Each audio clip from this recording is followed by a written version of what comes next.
दोस्तों, अगर आप दुनिया की सबसे बड़ी इकॉनमी या फिर सबसे बड़ी मिलिट्री पावर की बात करें तो आपको एक ही नाम मिलता है और वो है अमेरिका। इसलिए हम अमेरिका को आज एक सुपर पावर कहते हैं। चीन और रूस चाहे जितनी मर्जी अपनी पीठ थपथपाएं, लेकिन आज भी दुनिया में सिर्फ एक ही सुपर पावर है। जीडीपी को छोड़ भी दें तो अमेरिकन कल्चर और अमेरिकन फिल्म्स भी पूरी दुनिया में पॉपुलर हैं। वहाँ की फिल्म इंडस्ट्री पैसों के मामले में दुनिया की सबसे बड़ी इंडस्ट्री है।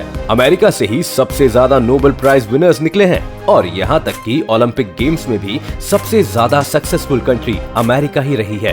पर आखिर अमेरिका सुपर पावर बना कैसे? आखिर ऐसा क्या किया अमेरिका ने कि जो देश 1492 तक डिस्कवर भी नहीं हुआ था, वो अचानक से दुनिया पर रूल करने लगा? आइए जानते हैं आज इस वीडियो में। लेकिन वीडियो शुरू होने से पहले अगर आप लोग चैनल पर नए हैं या आपने अभी तक चैनल को सब्सक्राइब नहीं किया है तो चैनल को सब्सक्राइब करना और बेल आइकन दबाना ना भूलें।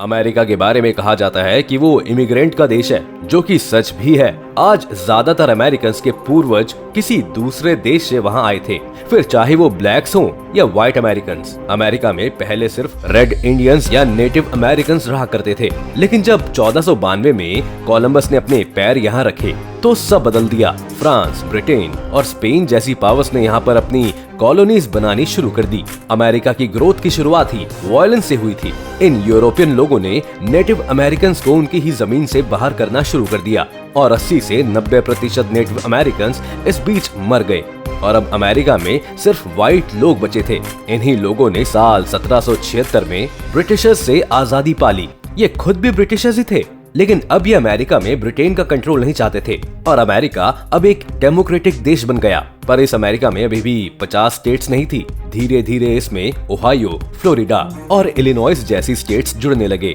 फिर 1836 में टेक्सास को मैक्सिको से आजादी मिली और वो भी अमेरिका के साथ आ गया। हवाई जैसे राज्यों पर अमेरिकन मिलिट्री ने हमला किया और उसे भी खुद में शामिल कर लिया।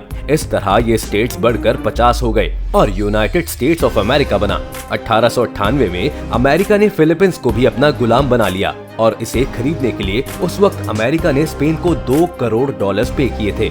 लेकिन अमेरिका की किस्मत का रोल भी बहुत अहम था उसकी ग्रोथ में।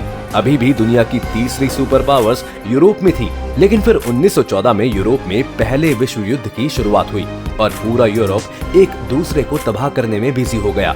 इस बीच अमेरिका ने इस जंग में हिस्सा नहीं लिया, बल्कि इन सभी देशों के लिए उसने हथियार बनाना शुरू किया।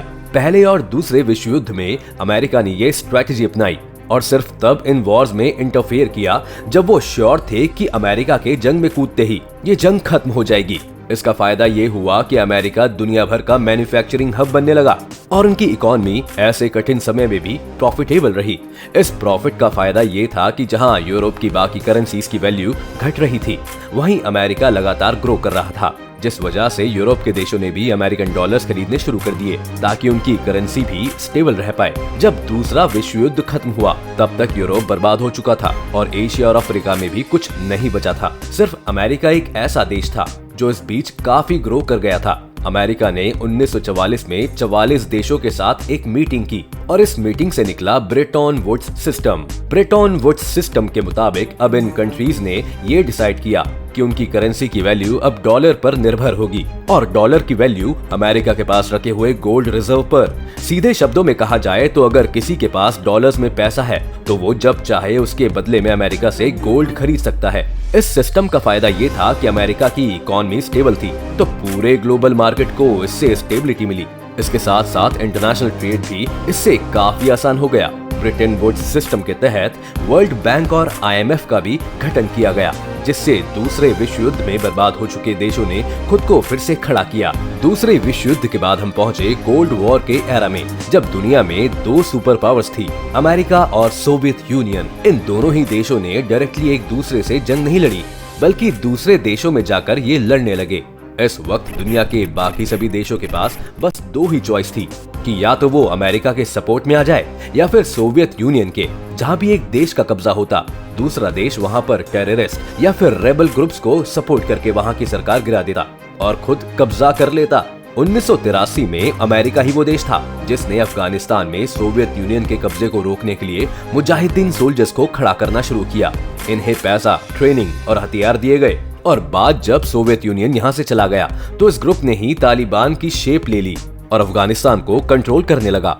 ऐसी ही कहानियां आपको ईरान, कॉन्गो, अर्जेंटीना और डोमिनिकन रिपब्लिक जैसी बाकी देशों में भी मिलती है। लेकिन अमेरिका का सबसे जीनियस मूव था 1960 के दशक में, और वो भी सऊदी अरब में जाकर तेल ढूंढने का। सऊदी तब एक गरीब देश था और उनके पास इतने पैसे नहीं थे कि वो खुद अपनी जमीन से तेल निकाल पाए, इसलिए अमेरिका ने उनकी मदद की। लेकिन बदले में उन्होंने सऊदी के राजा को इस बात के लिए मना लिया कि वो तेल का ट्रेड सिर्फ डॉलर से ही करे।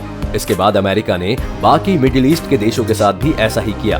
डॉलर धीरे धीरे इंटरनेशनल मार्केट में अपनी पकड़ मजबूत करने लगा, और जब 1970 के दशक में रिचर्ड निक्सन ने ये डिसाइड किया कि अब डॉलर की वैल्यू गोल्ड पर निर्भर नहीं रहेगी, क्योंकि इससे अमेरिका का गोल्ड रिजर्व खाली हो रहा है, तब भी किसी देश ने अपनी करेंसी की वैल्यू को डॉलर के रेट से नहीं हटाया, क्योंकि तेल के लिए तो उन्हें अभी भी डॉलर चाहिए था, और तेल अब एक बहुत बड़ी कमोडिटी दुनिया में बन चुका था।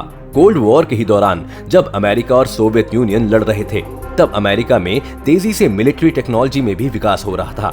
इसका एक फायदा ये हुआ कि इसी टेक्नोलॉजी से बाद में उन्हें स्पेस रेस में बढ़त मिली, और मिलिट्री की टेक्नोलॉजी सिविलियन प्रोग्राम में भी उसे होने लगी। जैसे कि इंटरनेट पहले मिलिट्री के लिए बनाया गया था, लेकिन उसे बाद में पब्लिक के लिए अवेलेबल कर दिया गया।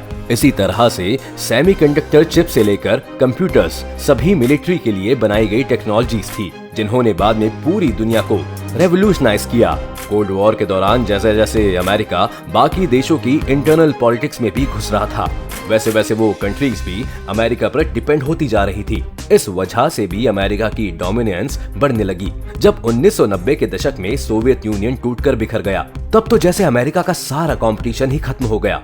अमेरिका ने अगले 20 साल तक पूरी दुनिया पर बिना किसी रेजिस्टेंस के राज किया, और उसे चैलेंज करने वाला कोई नहीं बचा था।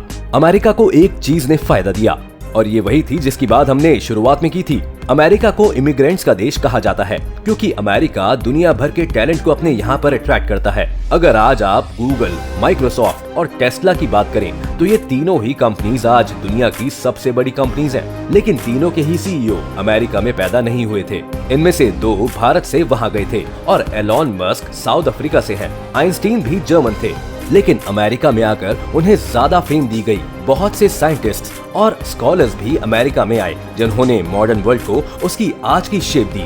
आज भी हम देखते हैं कि जो लोग अपना देश छोड़ना चाहते हैं, उनकी पहली पसंद अमेरिका ही होती है, और अमेरिका भी उन्हें अपने यहाँ आने देता है। आज सिलिकॉन वैली को दुनिया की टेक कैपिटल माना जाता है। दुनिया पर राज करने वाली कंपनीज यहीं से निकली हैं, और साथ ही साथ अमेरिका दुनिया भर में हथियारों का सबसे बड़ा सपोर्टर है। डेमोक्रेसी लाने के नाम पर अमेरिका ने आज भी कई सारे देशों पर अपना कंट्रोल बनाया हुआ है, और यूएन में भी उनका एक इन्फ्लुएंस काफी ज्यादा है। अमेरिका को चैलेंज करने के लिए धीरे धीरे अब चीन उठकर खड़ा होने लगा तो है, लेकिन हम देख रहे हैं कि चीन को लेकर अमेरिका भी एग्रेसिव हो गया है। अगर आप भारत, जापान, ऑस्ट्रेलिया और अमेरिका की अलायंस क्वाड को देखें, तो वो चीन को काउंटर करने के लिए पिछले कुछ सालों में काफी एग्रेसिव हो गई है। मिडिल ईस्ट में जब चीन ने घुसना शुरू किया, तो डोनाल्ड ट्रंप ने सऊदी की यात्रा शुरू कर दी, और फिर उनके साथ काफी सारी डिफेंस डील्स भी की। अभी रूस जब से यूक्रेन पर कब्जा करके बैठा है, तब से उन्होंने कतर के साथ अपने रिश्ते मजबूत कर दिए हैं, क्योंकि कतर के पास भी गैस है जो वो यूरोप को सप्लाई करते हैं। यही सब कारण है कि अमेरिका की डोमिनेंस को चैलेंज करना आज भी मुश्किल है, लेकिन कई लोग मानते हैं कि कुछ ही वक्त में ये डोमिनेंस खत्म हो जाएगी और नई पावर्स उभरने लगेंगी। आपको क्या लगता है? हमें कमेंट्स में जरूर बताएं।